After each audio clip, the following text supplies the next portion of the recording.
Il y a quelques jours, Jean-Luc Mélenchon a lancé sa campagne présidentielle à Saint-Denis, juste devant l'entrée de la basilique des rois de France.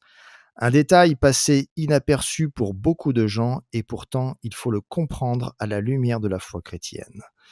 Jean-Luc Mélenchon est profondément antichrétien. Je ne vais pas vous revenir sur toutes ses actions démontrant sa haine vis-à-vis de la religion catholique, mais le faire devant la basilique des rois de France, le berceau sacré de la France chrétienne, millénaire, organique, est une provocation qui mérite de vous présenter une prophétie de saint Padre Pio, tirée de ce livre Prophétie pour la France, écrit par Jean Mathieu, paru aux éditions L'Icône de Marie. Voici le début de cette prophétie, juste avant, pour ceux qui ne connaissent pas saint Padre Pio. C'est un grand saint, une âme stigmatisée, morte en 1968, canonisée par Jean-Paul II, qui l'avait rencontré d'ailleurs.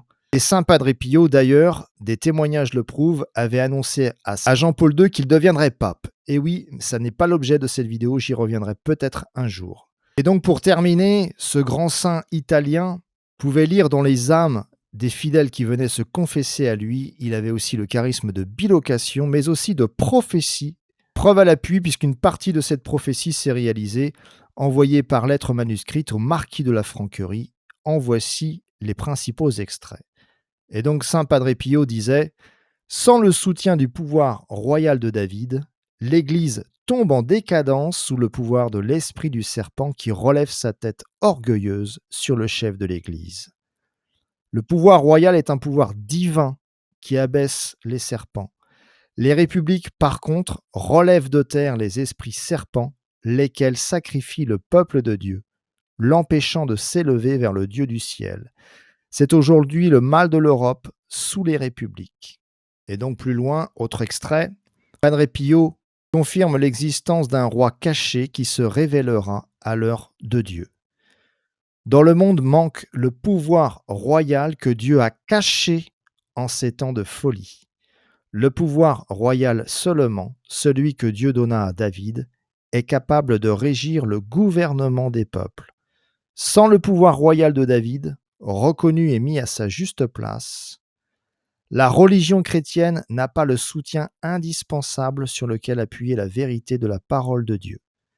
La folie des hommes a été de tenter de tuer la royauté. Le monde le paye encore aujourd'hui. Car sans le véritable roi promis par Dieu parmi les descendants de David, le pouvoir de Dieu ne réside plus dans le cœur des chefs d'État et des ministres. Mais Satan tire avantage à remplacer le pouvoir royal du David vivant. Que le malheur du monde sera grand avant que les hommes puissent comprendre cette vérité. La vérité est aujourd'hui dans le cœur de peu d'hommes élus et cachés, mais dans ces hommes, il y a tous les pouvoirs du Dieu vivant qui veut et peut détruire tous les usurpateurs des pouvoirs véritables. L'amour du cœur de la France royale, patrie de la royauté sortie de la descendance de David, ressort ressuscité en ses héritiers. Le pouvoir de royauté de David doit réveiller dans les cœurs des Français l'amour de la royauté de Dieu qui a en France son berceau. La vraie grandeur de la France est le pouvoir royal de David qui fut en terre de France dans le sang du roi Louis XVI et de Marie-Antoinette. La France fut pardonnée par le grand cœur du roi Louis XVI et de Marie-Antoinette, morts pour victimes pour le Christ par la brutalité de la bête, c'est-à-dire la Révolution française.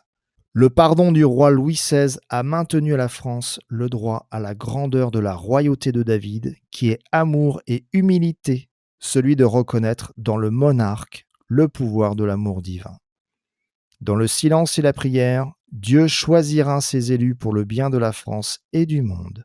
Pouvoir divin et humain du grand monarque du sang royal de France. Alors, quelques enseignements. Selon la prophétie de saint Padre Pio, donc la France cacherait un pouvoir royal et ce roi doit arriver au plus fort de l'orage, d'après Marie-Julie Janis, pendant les grands événements prédits, plutôt même à la fin, lorsque la France sera envahie par l'armée russe. Cette prophétie est en partie déjà réalisée puisque saint Padre Pio nous annonce que les chefs d'État et les ministres n'ont plus le cœur chrétien. et je dirais même plus qu'ils combattent la religion chrétienne avec férocité, on le voit dans l'actualité, hélas. Saint Padre Pio nous invite à garder l'amour de la royauté de Dieu avec l'amour de la royauté temporelle de ce futur roi qui n'est que le lieutenant du Christ sur terre.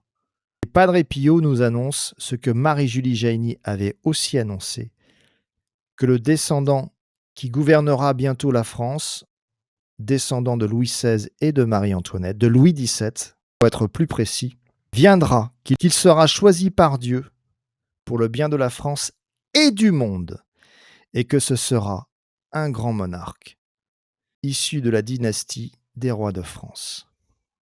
Et donc, belle conclusion, derrière cette provocation d'un meeting d'un homme d'extrême gauche profondément antichrétien, qui a dévoilé sa candidature à l'élection présidentielle juste devant la basilique des rois de France, berceau sacré de la France, fille aînée de l'Église catholique.